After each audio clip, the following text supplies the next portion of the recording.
so hello' everyone আৰু last তোমালোকৰ চিডিউলৰ বাবে আছে তোমালোকৰ 4-5 দিন আছেগে আৰু 2 জনৰ পৰা তোমাৰ এক্সাম আছো আজি হৈছে তোমালোকৰ 28 মে সো এক্সামৰ বাবে সো যিবিলাকে তোমালোকে ড্ৰপাৰ আছিলা সো তেওঁলোকেতো এক্সামটো দিছাই সো গম পোৱা যে এক্সামটো কেনেকুৱা কণ্ডাক্টেড হয় আৰু কেনেদৰে তোমালোকে এক্সামৰ কাৰণে প্ৰিপাৰেচন কৰিব পাৰা বাট মানে এক্সামত তোমালোকে OMR কেনেকৈ ফিল কৰিব লাগে সেইবিলাক কথা জানা আৰু পেপাৰ এটেম্পটিঙৰ যোনটো ষ্ট্ৰেটেজি আছে সো আজিৰ ভিডিঅ'টো মই তোমালোকক ক'ম যে পেপাৰ কেনেকৈ ষ্ট্ৰেটেজি মানে কেনেকৈ তোমালোকে পেপাৰখন এটেম্প কৰিবা সো বহুতৰ হয়তো সাবজেক্ট ষ্ট্ৰং থাকে ধৰি ফিজিক্স ষ্ট্ৰং কাৰোবাৰ কেমেষ্ট্ৰি ষ্ট্ৰং আৰু কাৰোবাৰ মেথছ সো সকলোৰে বেলেগ বেলেগ হ'ব পাৰে বাট তোমালোকে মই এইটো ষ্ট্ৰেটেজিত এপ্লাই কৰি তোমালোকৰ পেপাৰখন এটেম্প কৰি আছো সো যদি তোমালোকৰ হেল্প লাগে বা তোমালোকে এইটো ফ'ল' কৰিব পাৰা সো প্ৰথম কথা হৈছে তোমালোকৰ পেপাৰখন হ'ব তোমালোকৰ JEE Mains অনলাইন মোডত দি আহিছা বাট ইয়াত তোমালোকৰ হ'ব অফলাইন মোডত মানে তোমালোকৰ OMR sheet ফিল কৰিব লাগে সো ফাৰ্ষ্টতে হৈছে তোমালোকৰ তিনিটা অপচন ধৰি লোৱা কুৱেশ্যন নম্বৰ 1 তোমালোকৰ 1 2 3 তিনিটা তোমালোকৰ সাৰ্কুল দিয়া থাকিব আৰু ইয়াত তোমালোকে ধৰি লোৱা একৰ তোমালোকে বি সো বি টো এনেকৈ তোমালোকে ফিল কৰিব লাগে সো এনেকুৱা তোমালোকৰ OMR sheet দিয়া থাকিব সো ইয়াত কি হয় তোমালোকে 120টা কুৱেশ্যন থাকিব সকলোৱে জানা এখন পেপাৰ দিয়া থাকিব সো প্ৰথমতে কি হয় তোমালোকে যেতিয়া পেপাৰখন পাবা সো কি হয় আমি প্ৰথমতে এফালৰ পৰা কৰি যাওঁ মানে কুৱেশ্যন নম্বৰ 1 2 3 এনেকৈ কৰি যাওঁ বাট তোমালোকে কি কৰিবা ইয়াত মানে ফাৰ্ষ্টতে তোমালোকে যদি চোৱা তিনিটা সাবজেক্টৰ ভিতৰত সবতকৈ ইজি সাবজেক্ট আহে আমাৰ কেমিষ্ট্ৰি সো প্ৰথমতে CWE কাৰণে তোমালোকে যদি প্ৰিপাৰেচন মানে এক্সামত তোমালোকে কি কৰিবা প্ৰথমতে কেমিষ্ট্ৰি পৰা ষ্টাৰ্ট কৰিবা সো কেমিষ্ট্ৰি কি হয় ইজি আহে আৰু ষ্ট্ৰেটেজিটো কি তোমালোকে প্ৰথমতে কেমিষ্ট্ৰি যিকেইটা ইজি কুৱেশ্যন ধৰি লোৱা প্ৰথমতে কি কৰিবা কেমিষ্ট্ৰি উঠালা সো প্ৰথমতে পেপাৰখনত কি কৰিলা কেমিষ্ট্ৰি উঠালা সো প্ৰতিটো তোমালোকৰ টাৰ্গেট হ'ব লাগিব যে এনেকুৱা কুৱেশ্যন থাকে পেপাৰখনত যিবিলাক তোমালোকে কুৱেশ্যন দেখিতে মানে এনেকুৱা হয় যে পেপাৰখন চাই গৈ আছা আৰু কি হয় কিছুমান কুৱেশ্যন থাকে যে আমি এটা কুৱেশ্যন পাৰো আগতে দেখা কুৱেশ্যন থাকে ধৰি লোৱা আগতে তোমালোকে পঢ়িছিলা আগতে বৰ্ডত অহা কুৱেশ্যন এনেকুৱা কুৱেশ্যনবিলাক থাকে সো এইবিলাক কি কৰোঁ আমি ডাইৰেক্ট দেখি যাওঁ এইবিলাক সলভ কৰিব পাৰিবা সো ইয়াত তোমালোকে কি কৰিবা প্ৰথমতে কেমিষ্ট্ৰি তোমালোকে উঠাবা সো কেমিষ্ট্ৰি উঠাই পেলাই তোমালোকে কুৱেশ্যনবিলাক এটাকে চালা সো চাই কি কৰিলা আৰু সেইটো বহুত কম টাইমত 5 বা 10 মিনিট টাইমত তোমালোকে গোটেই পেপাৰখন তোমালোকে চাব লাগিব কিয় কেমিষ্ট্ৰি পৰা ষ্টাৰ্ট কৰিলা ধৰি লওক তোমালোকে কুৱেশ্যন নম্বৰ 65 টো পাইছা তেনেকৈ 70 টো পাইছা 73 টো পাইছা বাকীকেইটা নাই পোৱা সো তেনেকৈ তোমালোকে কেমিষ্ট্ৰি পৰা ধৰি লোৱা তোমালোকে 10টামান কুৱেশ্যন পাৰিছা সো সেইকেইটা তোমালোকে 5-10 মিনিটত উলিয়াই ল'ব পাৰিবা সো তেতিয়া কি হ'ব তোমালোকৰ ইজি কুৱেশ্যনবিলাক তোমালোকে পিক কৰি ল'ব পাৰিবা ইনে কি হয় যদি তোমালোকে পেপাৰখন এফালৰ পৰা কৰি যোৱাৰ লগে লগে কি হয় বহুত ইজি কুৱেশ্যন থাকে সেইবিলাক লাষ্টত টাইম নহয়গে কাৰণ 1 2 3 কে গ'লে 120টা কুৱেশ্যনৰ পেপাৰখন লাষ্টত এনেকুৱা হয় যে ইজি কুৱেশ্যন তোমালোকে পৰা কুৱেশ্যন থাকে তোমালোকে ঘৰত আহি দেখাই যে এইটো কুৱেশ্যন মই পাৰিছিলোঁ বাট তাত দেখা নহ'লে বা টাইম নহ'লে দেখা সো এইবাৰ কি কৰিবা প্ৰথমতে পেপাৰখন উলিয়াই সো কেমিষ্ট্ৰি প্ৰথমতে ষ্টাৰ্ট কৰিলা তাত ইজি কুৱেশ্যন একদম পটাপট 5-10 মিনিটত তোমালোকে ধৰি লোৱা আগতে দেখা কুৱেশ্যন এনেকৈ দেখি যাবা ধৰি লোৱা অক্সিডেশ্যন ষ্টেট ওলোৱা আছে কিবা আছে ইজি কুৱেশ্যনবিলাক সো কেমিষ্ট্ৰি এনেকৈ পিক কৰি ল'লা 10টামান কুৱেশ্যন তোমালোকে কি কৰিলা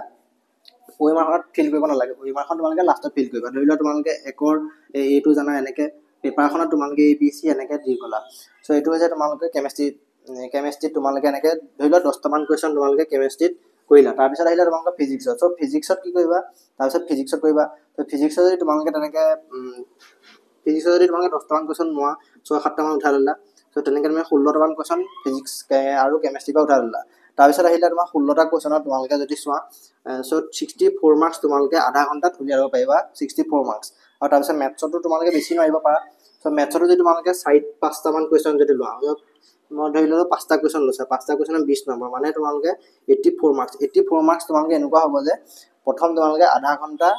মানত তোমালোকে 84 মাৰ্কছ গেইন কৰি ল'ব পাৰিবা সো এইটো ষ্ট্ৰেটেজি মানে প্ৰথমতে ইজি কুৱেশ্যন গোটেই পেপাৰখনৰ পৰা কৰি ল'লা যিবিলাক তোমালোকে দেখোঁতে বা আগতে কৰিছা আগতে তোমালোকে মানে দেখা কুৱেশ্যনবিলাক আৰু তাৰপিছত 84 মাৰ্কছ যদি তোমালোকে 80 নহ'লেও তোমালোকে যদি 60-70 মাৰ্কছ যদি প্ৰথম আধা ঘণ্টাত যদি সলভ কৰিব পাৰা তেতিয়া তোমালোকৰ কনফিডেন্সটো আহি যাব অট'মেটিকেলি আৰু তাৰপিছত কি কৰিবা নেক্সট তোমালোকৰ টাৰ্গেট হ'ব লাগিব যে মডাৰেট কুৱেশ্যন মডাৰেট মানে অলপ টান যে অলপ যদি লাগো কুৱেশ্যনটোত সেইটো কুৱেশ্যন সলভ হৈ যাব সো নেক্সট আকৌ তোমালোকে ৰিপিট মাৰিবা প্ৰথমতে সো কেমিষ্ট্ৰি পৰা আকৌ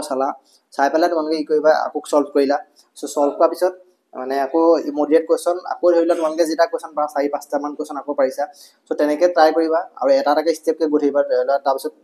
অলপ হাই লেভেলৰকেইটা লাষ্টত কৰিবা ধৰি লোৱা এইকেইটা টাইম এইটো কুৱেশ্যনত টাইম বেছি লাগিব তো মেথছত তোমালোকৰ বেছিকেলি টাইমটো বেছি লাগে অলপ সো সেইবিলাক মেথছটো সেইকাৰণে তোমালোকে অলপ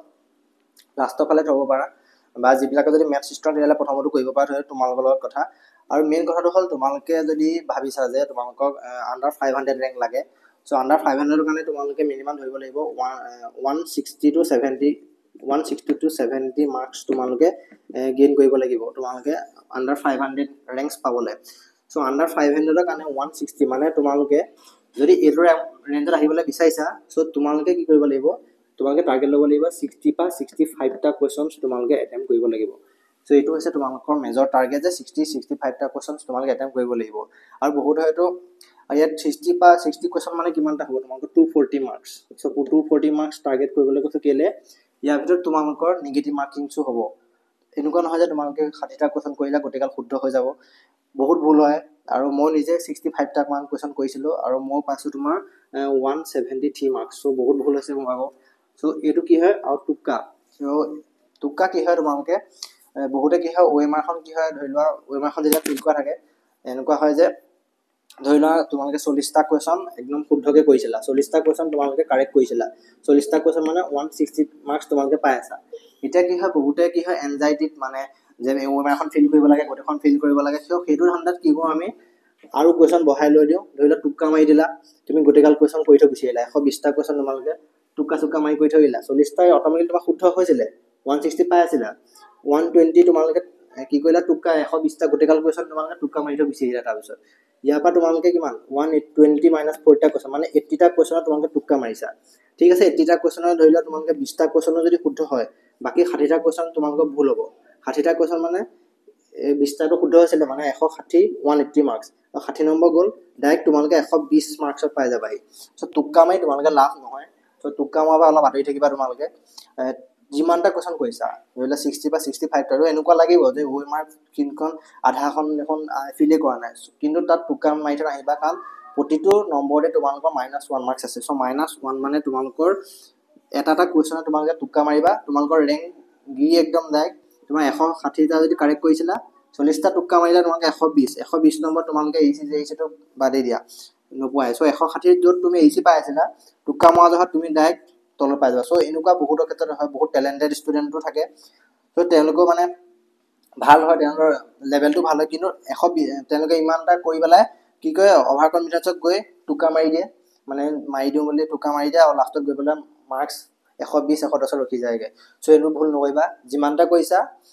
কনফিডেঞ্চত কৰা 10টা তোমালোকে টুক্কা মাৰিব পাৰা ত' এইটো মই তোমাক কওঁ যে 10টা টুক্কা তোমালোকে মাৰিব পাৰা 10টা টুক্কা মই মাৰিছিলোঁ 10টামান মাৰিছিলোঁ চ' 10টাৰ ভিতৰত তোমালোকে মানে ছেফ স্ক'ৰত থাকা আৰু 10টা মাৰিলে চ' 10টা মাৰিব পাৰা বাকী তোমালোকে নিজৰ কনফিডেঞ্চত লোৱা যে এনেই তোমালোকে জাহা তাহা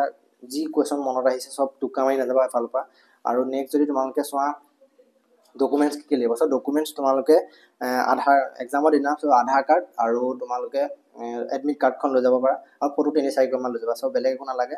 আৰু বেলেগ যদি তোমালোকৰ কিবা ডাউট আছে তোমালোকে সুধিব পাৰা আৰু তোমালোকে 65টা কথা মই ক'লোৱে